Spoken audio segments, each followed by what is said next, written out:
사람들이 저한테 묻습니다. 어떻게 당신은 로맨틱 코미디 만들고 시트콤 만들던 딴따라 PD가 그렇게 미친 듯이 싸우고 있냐고. 어쩌면 저에게 언론의 소중함, 언론 자유를 위해서 우리가 싸워야 하는 이유에 대해서 가르쳐준 저에겐 좋은 스승, 선생님이 한 분 계시기 때문이죠. 저에게 언론 자유의 소중함에 대해서 가르쳐주신 그 선생님을 이 자리에 한번 모셔볼까 합니다. 나와주시죠.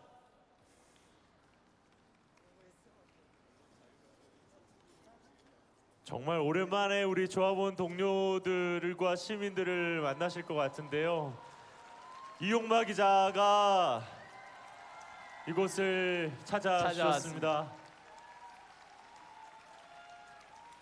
센터로 가셔야 됩니다. 우리 자, 저는 친구만큼 좋은 스승은 없다고 생각하는데요. 우리 이용마 기자, 저에게 많은 가르침을 주신 저의 최고의 전략가, 최고의 전략 참모, 어떻게 싸워야 하는지 항상 가르쳐줬던 바로 우리 전략 참모 이용마 기자입니다. 다시 한번 우리 이용마 기자를 큰 박수로 좀 맞아 주셨으면 좋겠습니다. 오랜만에 이렇게 많은 시민들과 동료들을 또 만나게 되셨는데요. 자, 객석에 불 한번 주십시오. 예, 저는 진짜 이용마 오늘 기자에게 선배 이 많이 모습을 오셨어요. 보여드리고 싶어요. 네. 여러분 저기 뒤에까지 팻말 같이 한번 흔들어 주세요. 우리. 정말 많이 오셨어요. 와. 생각보다 상당히 많이 오셨네요. 제가 보니까 서울 지역에 25개 구가 있는데 25개 구에서 다 모이신 것 같아요. 오늘 용마 선배도 오셨는데 민식이 형이 가만히 계실 수 없을 것 같은데요. 제가 사실은 용마 앞에서 이거 꼭 한번 해보고 싶었습니다, 여러분. 여러분 같이 도와주실 수 있나요? 모두 검은색 김장경 티켓을 퇴진 앞으로 해주십시오. 앞쪽으로 김장경 퇴진 모아주시기 앞으로 바랍니다. 하고 제가 이용마 기자와 꼭 한번은 외쳐보고 싶었어요. 3번 하는 거야, 용마야. 용마 3번. 자, 같이 한번 외쳐보겠습니다. 김장겸은 물러가라. 김장겸은 물러가라. 김장겸은 물러가라. 이런 날이 오네요. 이런 날이 와. 김민식 PD가 구호를 바꿨어요. 원래 예전에는 김장겸은 물러나라 그러면 물러나라 물러나라 이랬는데 완전히 구호를 어떻게 하다 바꿔버렸어요. 보니까 시대를 이끌어가고 있는 선구자입니다. 아닙니다. 선구자는 우리 이용마 기자가 사실은 선구자고요. 저는 이용마 기자가 가르치는 방향대로 열심히 쫓아갔을 뿐입니다. 오늘 또 이렇게 또 이런 날이 와. 서로 또 이렇게 키워주는 거. 뭐 그런 거죠. 우리 전에 선배랑 이제 광화문에서는 우리 영상 통화로 선배 인사를 했었는데 그쵸? 그때 오늘 네. 직접 이렇게 정말 수많은 시민분들이 함께 해주셨잖아요. 선배 인사 한마디 해주세요. 예. 민주 시민 여러분 그리고 조합원 동지 여러분 정말 오랜만입니다. 제가 이렇게 조금 전에 조명이 비쳤을 때 바라보니까요. 가깝게는 지난 그 청계광장 돌마고 저희 콘서트에서 보셨던 분 저기 계시고요. 그리고 좀 멀리는 지난 3월 광화문 촛불 집회에 나오셨던 분 또 저쪽에 앉아 계시는 것 같아요. 저기도 저기는 저 2013년도 국정원 대선 불법 선거운동이 밝혀졌을 때 이 서울광장에서 우리가 모였을 때 그때 나오셨던 분들도 계시는 것 같습니다. 정말 오랜만입니다. 제가 조금 전에 민주시민 여러분이라고 했죠. 애국 시민을 얘기하는 분들도 있고요. 민주 시민을 얘기하는 분들도 있습니다. 제가 한때는 애국 시민이란 표현을 좋아했어요. 왜냐하면 저는 대한민국이라는 국가를 그 어느 누구보다 사랑했기 때문이죠. 그런데 언제부턴가요? 애국 시민이라는 표현보다는 민주 시민이라는 표현을 더 좋아합니다. 왜냐하면 애국시민이라는 표현 속에는요, 국가주의가 사실은 숨겨져 있습니다. 국가를 가장 최우선시하고 사람들, 국민을 사실상 도구화시키는 그런 개념이 숨겨져 있는 거죠. 반면에 민주시민이라는 말에는요, 여러분들 제가 아까 민주시민이라고 불렀을 때 여러분들 거부감 느끼셨어요? 전혀 안 느끼셨죠? 민주시민이라는 말에는요, 민주주의라는 뜻이 담겨져 있기 때문입니다. 민주주의라는 건요, 지금까지 인류가 발명한 정치 제도 중에 가장 훌륭한 제도입니다. 그래서 우리 모두가 민주주의를 외치고 있는 거 아닙니까?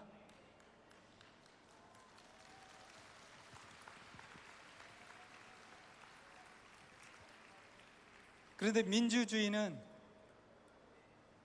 한 사회가 혹은 국가가 나아갈 방향에 대해서 1인이 혹은 소수 몇 명이 의사결정을 하는 것이 아니라 국민 다수의 의견을 수렴을 해서 결정하는 것입니다. 그렇죠?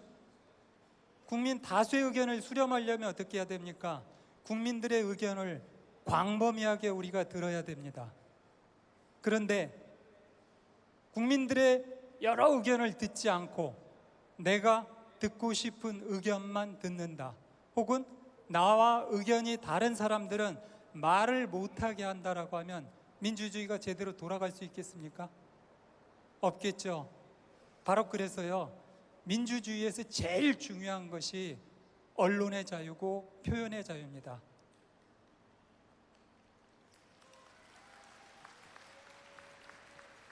여기 우리 최승호 선배 앉아 계시네요. 영화 공범자들에서 이명박을 향해 외쳤잖아요. 언론이 말을 못하게 하면, 언론이 질문을 못하게 하면 그 나라가 망합니다라고요. 그렇죠? 언론이 살아야 됩니다. 언론이 살아야 민주주의가 살아날 수 있는 겁니다. 그런데 이걸 못하게 막는 거, 그게 바로 독재잖아요. 그렇죠? 과거 군사정부 시절은요, 사람들을 잡아다가 말 그대로 폭력으로 고문을 하고 때리고 그렇게 해서 말을 못하게 했습니다.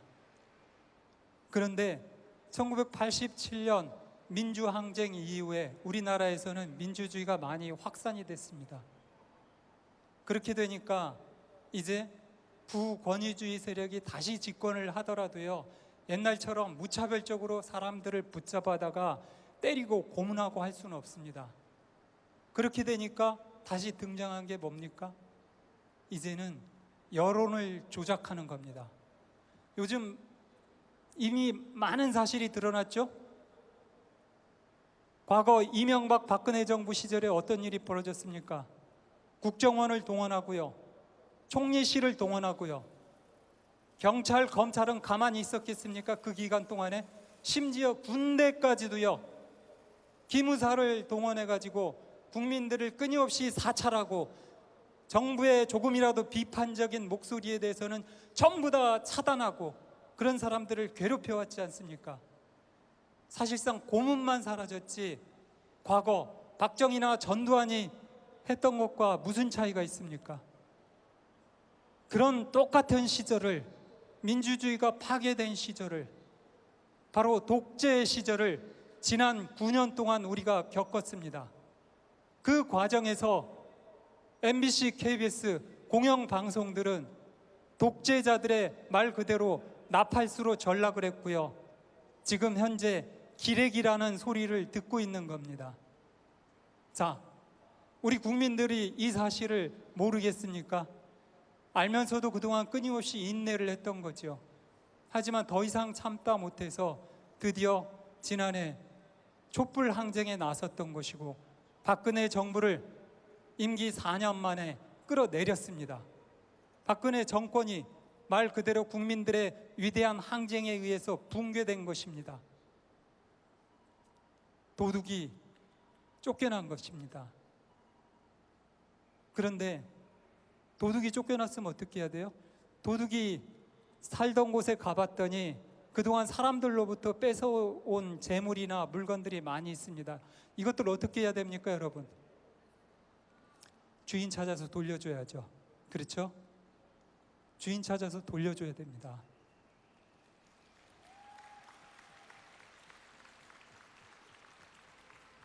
MBC, KBS 공영방송 여러분 누구 것입니까? 국민의 것입니다. 국민에게 돌려줘야 되지 않습니까? 이제 도적들이 쫓겨났습니다. 그렇다면 원래의 주인에게 모든 것들을 다 돌려줘야 되지 않습니까? 그런데 그걸 돌려주자고 하니까요, 언론 장악이라고 이야기를 해요. 저는 이 상황을 보고서 너무 기가 차더라고요. 도둑이, 쫓겨난 도둑이 감옥에 갔어요. 그래서 도둑이 가지고 있던 재물을 원래의 주인을 찾아서 돌려주려고 하니까 도둑이 손을 들고서 외칩니다. 지금 민주주의 사회인데 그 물건을 왜 당신들 멋대로 처분하려고 하느냐고 따지고 듭니다.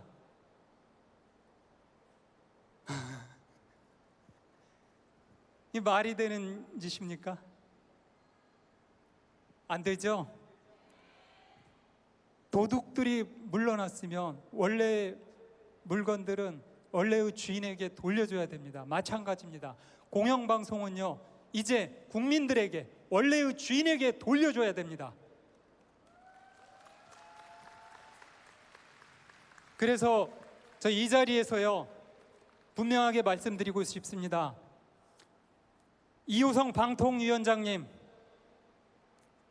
저는 개인적으로 만나보고 이야기를 해보고요, 굉장히 신뢰를 하고 있습니다. 그분이 살아온 지금까지 일생을 볼 때 그 어느 누구보다 굉장히 좋은 분이라고 생각을 합니다. 문재인 대통령이 가장 적합한 사람을 방송통신위원장으로 임명을 했습니다. 그렇다면 이호성 위원장님은요, 이제 자신의 권한 제대로 활용을 해서 그것을 행사해야 됩니다. 오늘 이 자리에서 이호성 위원장에게 요구합니다. MBC 박문진 이사장 고영주, KBS 이사장 이인호, 방송통신위원회의 권한으로 당장 해임하시기 바랍니다.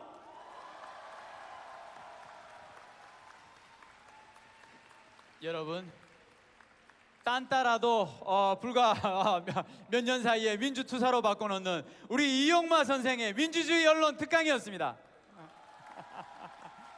이런 멋진 친구가 있으니까 그러니까요. 제가 어떻게 안 싸우고 배기겠습니까, 여러분? 이런 멋진 친구가 있는데. 그러니까 이런 형들 따라다니다가 저도 이렇게 됐어요. 이런 형들 따라다니다가 다시 한번 오늘 치료를 받고 여러분을 뵙고 싶어서 이용마 기자가 예정에 없이 오늘 이곳을 찾아줬습니다. MBC 구성원들도 전혀 모르고 있었고요. 다시 한번 우리 이용마 기자가 하루빨리 건강을 회복하고 MBC로 돌아오실 수 있도록 우리 시민 여러분들과 MBC 동료들이 큰 박수로 한번 보내주셨으면 좋겠습니다. 사실 오늘 나오게 된 게요, 그동안에 제가 지키지 못할 그 헛 공약들을 너무 남발하고 있지 않느냐 싶어서